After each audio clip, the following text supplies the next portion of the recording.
What up, fam? It's your favorite cousin, your favorite brother, your favorite uncle, your favorite father, your favorite nephew, your best friend's best friend. It's me, Dr. Larry, and welcome to Living For You, the YouTube channel. This is a safe space, a positive place, a place where we come together and we grow together and we enlighten each other through education, through entertainment, and through just pure love. This is the best place you can be on the internet right now at this moment, and you're here because you know that. So if you know that, go ahead and subscribe to the channel if you're not a subscriber. Go ahead and join the family and hit the notification bell so that you know when I put stuff out there, when it's time to come and gather as a family. And to those of you who's been subscribed and who is the loyal, faithful family, I love you, I love you, I love you. Everybody look over to the people who are in the periphery, wanting to subscribe, and tell them, come on, we're family. This is a safe space, a positive place. So go ahead and subscribe. And make sure that you like this video. You can share this video with whomever you want to. Go and watch other videos, but make sure, as long as you're going to watch it, you might as well like it and give the video a thumbs up. We're rooting for you to continue this energetic flow of positivity all across the world. And so I need you. Just like you feel you might need me if you're here for this energy, I need you too, so that we can spread this same feeling that we get when we come here across the world. So go ahead and like the videos, subscribe if you haven't subscribed, and become part of this lovely family that we have here that's only growing and getting better with time. For those of you who are new, who are watching and observing, or who are new to the subscriptions, I am Dr. Larry Smith. I am a certified life and spiritual coach. And if you want to know more about me, you can actually go to my business homepage website to www.liveforyoucoaching.com. That's www.liveforyoucoaching.com. And you can find so many resources. You can find books. And you can also possibly, if you want to, schedule a one-on-one meeting with me. Session with me where we talk. We can do it via Zoom. If you are in the Southern California area, we can do it face-to-face, of course, within social distance practice, given the current circumstance. But nevertheless, if you want to have a session with me, it's very affordable, and we can communicate and we can help you process your way through trauma. So that's www.liveforyoucoaching.com. You can also follow me on social media. Go ahead and follow me on Instagram and Facebook at Dr. Larry Smith. It's all out there. So if you want to just keep up with me, if you want to keep up with the business, if you want to support positivity, because that's what we're doing here. We're supporting positivity, self-growth, and self-development. That's all that's going on here. That's all that's going on here. We talk about news stories, things that are important and pressing to the world, and to me and to you. We talk about growth. We talk about personal development. We talk about mental health awareness. We talk about trauma healing, healing in general, and trying to be the best us we can be. The best we can be, if that makes sense. And I'm on the journey with you. So I'm taking you through my journey as transparent as possible. And actually, that segues into what this week has been about. This week, I have released videos every day, pretty much, expressing who I am. I want you guys to get to know me. I want you guys to get close to me and get familiar with who I am. I don't want anything obscure out there defining who I am. Who I am is who you see. And I am very transparent and very honest, and I put myself out there so that you guys know who you're dealing with. What are my background? Where have I come from? You've learned so far this week about where I'm from, Louisiana, and all my other ventures and where I've lived in life. You've learned about my educational experience and what qualifies me to do some of the things that I do, whether it be an educator, a life coach, a minister, a spiritualist, whatever. You've also learned about my crazy zodiac sign and some of my favorite things that I enjoy in the world, including like my favorite movie, which is Clueless. You've learned about so much. You've learned about my businesses and what I do in business and all those things. You've learned so much about me. And hopefully, everything you saw, you've gotten a like for me. You're like, this dude's pretty cool. He's pretty normal, a little quirky, a little crazy, a little insane, a little weird. But he's smart and normal and just a cool, regular dude who's transparent and honest. Hopefully you found that. If not, if anything about me repelled you, I love you still. So that doesn't even matter. Nevertheless, hopefully you've gotten to know me and we're able to grow together. So when you go and you read my book, The Freedom Prescription, which is out on Amazon right now, you're going to know the mouth. You're going to hear my voice. You're going to know the person who is speaking in that book, and it means so much more to you when you can get the feeling of the author on the inside of you and in your mind when you're reading a text. But today I want to talk about a specific thing. I wanted to talk about why did I get into life coaching? Why did I get into the coaching business?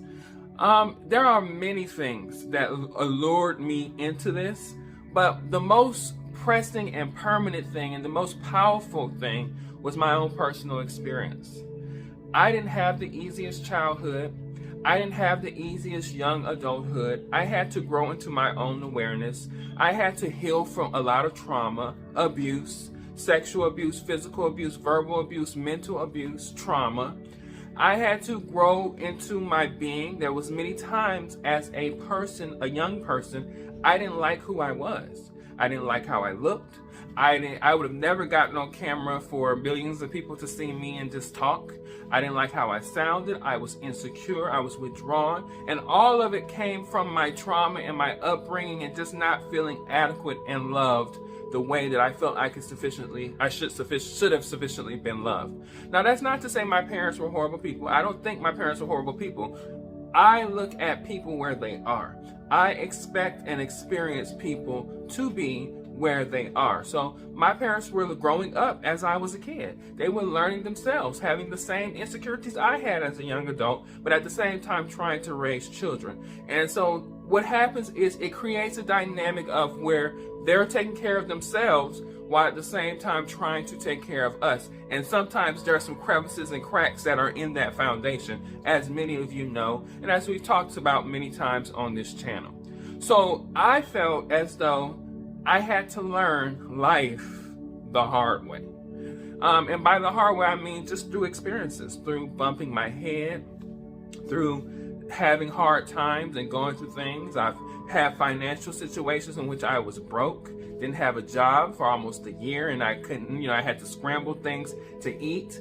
I had situations in which I negatively spent money and didn't know how to manage my money. I had situations to where my emotional trauma ruined relationships for me or caused turmoil within good relationships that possibly I could have still been in at this moment. Hadn't I had the emotional trauma and feelings that I had inside myself that I wasn't dealing with. And so I learned the hard way. And on top of all that, it's not to say I didn't try. I tried many ways to find healing.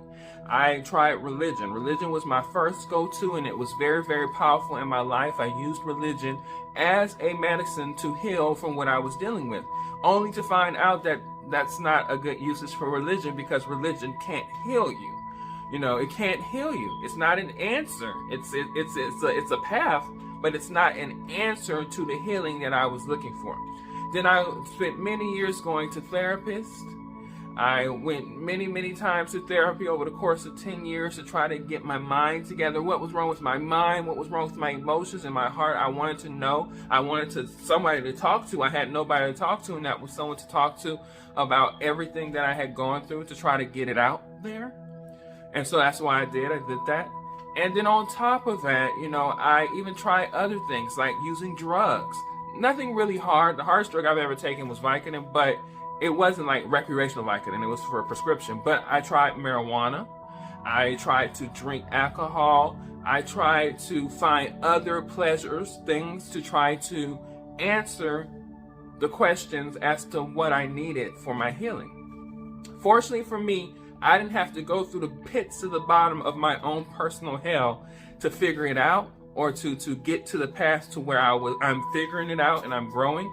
But my own personal experience is the strongest reason as to why I went into coaching. I've gone into coaching. And from that, I want to help someone else avoid the long way, avoid the hard way. If I can just say one thing, or give one word, or give one tool, or one admonition to somebody that they don't have to go the deep, long path to get to their healing, I will be blessed. If it's just one person, if I just help one person, I have accomplished what I set out to do. Because I feel like that there are people out there who navigate through life with blinders on, or there are people who navigate through life automatically on autopilot. There's no thoughts, no perceptions, no emotions, no reflection of where they are and where they're going in life. And a lot of times they just go through the ups and downs, the rounds and the rounds and the rounds and the rounds, with no sense of purpose, with no sense of being, no sense of identity, no sense of authenticity. And so my second goal is I want to help people who I know are troubling, right? Who I know are troubled, who are going through stuff, who are experiencing pain. It hurts me so bad as an educator when I get students, and I'm going to be transparent, I'm going to be honest, specifically African American male students who I see have so much bright potential, who I know are great geniuses, and who are able to accomplish so much, but because they're broken, because they don't have the tools, they fall to the side of the expectations the naysayers have about them. That hurts me so deeply to my core, because I know I was in that place of trouble, but nobody stepped down to say, let me give you a word of advice. Let me help you. Now, sometimes that advice isn't taken, and sometimes people don't want to hear it, but at least if it's out there. See, a word can't come back void. The word doesn't come back void. And so I believe that when you put it out there, you plant the seeds. And that seed will eventually grow. Even if it grows 30, 40, 50 years later, that seed will eventually grow and say, I remember what this person said to me. And it resonated so deeply in my spirit that it impacted my soul and shook up the foundations of who I was. And now I'm better because of it. You only see that sometimes later on in life. Sometimes you see it in the moment. Sometimes somebody can say something that'll shake your soul immediately. But sometimes it takes time. And so when I see these young men fighting their way through life, struggling their way through life, figuring it out, and I mean young men of all walks, straight, gay, bi, when I see people trying to walk, like some of the things that hurt me so bad is seeing young gay men out on the streets, hustling and selling their bodies to eat because their families gave up on them. Because their friends don't acknowledge them, because they don't understand them. They don't approve of them because of religious hurt and religious thoughts and religious crap. And so I want to help those people. I want to help the young man who feels he has to join a gang for love and for appreciation and for friendship and for brotherhood and parenthood. I want to help the person who is by himself in a room contemplating taking his life because he feels nobody hears him. I hear you. I see you. I know you because I was you. And that's what moved me to become a coach, to help people. Because I've been there, but I want to help people who are hurt. And then lastly, I have an appreciation for knowledge. If you don't know by now, I am the biggest nerd in the world. That used to be something that people made fun of me of. Oh, he's always in the books. My parents would say things. My aunties and uncles and cousins. Oh, they used to call me Bug. Bug was my nickname. Bug ain't into girls. Bug ain't into playing and going outside. Bug ain't into doing nothing. Bug into books. And while they were trying to say I was smart, that wasn't a compliment. That was saying I was nerdy. I was more into books than I was into being a normal person in their minds. And they didn't understand that as a kid, I found learning to be such a powerful thing for me. It was escapism when I can go into a good fiction book, and it was powerful when I could learn a skill, like speaking a foreign language, learning Japanese, learning Taekwondo, learning dancing moves, and learning making music, and learning singing and writing, and all these other things that I was just doing because I was a Gemini all over the place trying to figure everything out and find my path.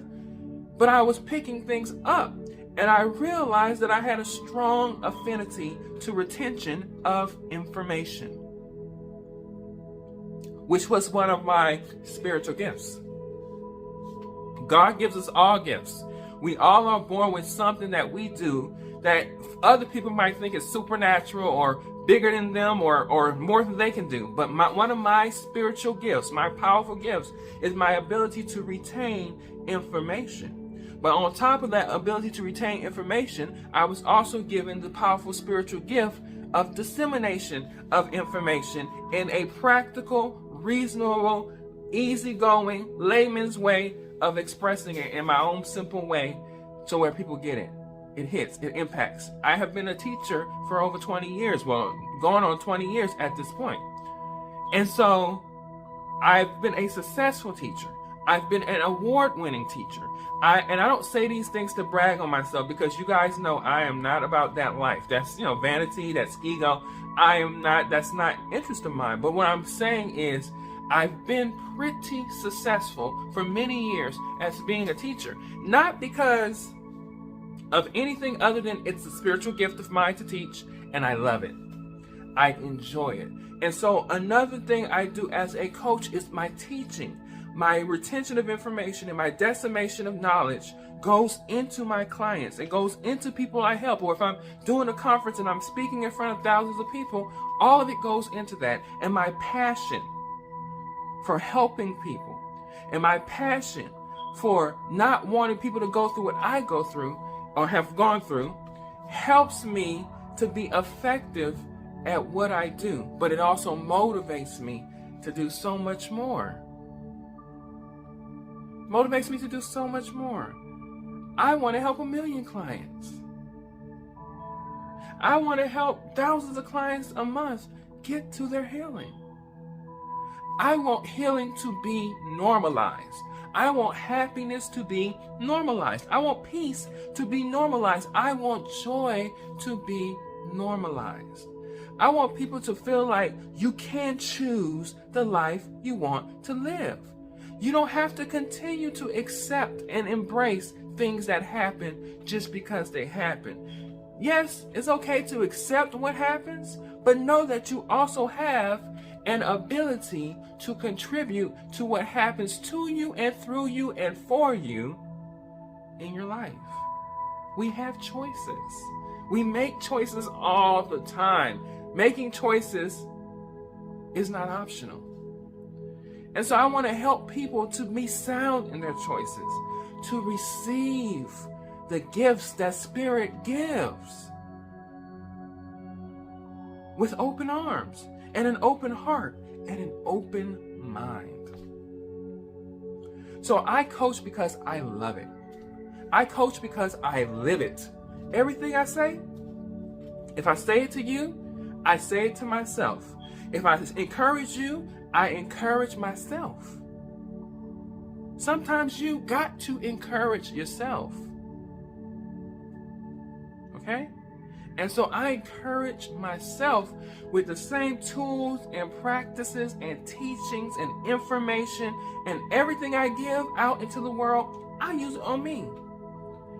That's why I can kindly and compassionately and reasonably say, I'm walking with you. We walk together.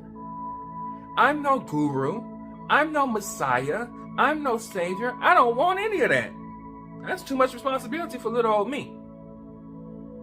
All I want to do is help as we walk together on this journey. I want to be a positive source of light for people. When they think of Dr. Larry, Live For You Coaching, and the Live For You brand and all that stuff surrounded this video, these videos, Living For You, the YouTube channel, they think of light. They think of positivity. They think of good times, good feelings, and enjoying it. Even when we're dealing with heavy materials like racism and poverty and economic issues and all kinds of stuff. Even when we deal with those issues, I wanted to know that it's coming from beneath the surface, love, positivity, and goodness.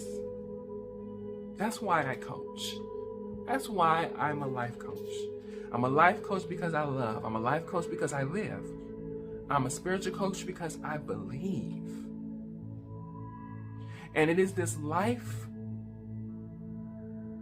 of love and living and spirituality that has gotten me through every obstacle I've ever gone through in my life. That has gotten me to get every reward I have ever gotten in my life. That has allowed me to build relationships with people who have helped me and have believed in me and propelled me to the next level time and time and time and time again, because it is the love of this life that I live and this desire to help and to be spiritually aware and spread the love of God's Spirit all over the world. That is why I coach. That is why I'm a life coach. If I could just change one life, I'm good. The light is forever, ever, ever yours. Life, your life, is forever, ever yours. So find what you're passionate about and show up in the world to give it. That is what you're here for. Once you find your purpose, you are living proof that God is real, and you are living proof that the love of humanity will always persist, because you are living your purpose, living your plan, and you have a reason to be here, and you have a reason to love yourself. Just like I love myself and I love you. And I say that every video. I don't say I love you from a place of shallowness. I love each and every one of you. I want it to radiate out into the world. If nobody loves you, Dr. Larry loves you. If nobody sees you, Dr. Larry sees you. I see all of you. I know the hearts. My heart hears your hearts. Our songs are singing in unison. Unison with all in creation, and unison with God in spirit. I love you. I mean it from the bottom of everything I am. And as I always say, I will see you in the next video.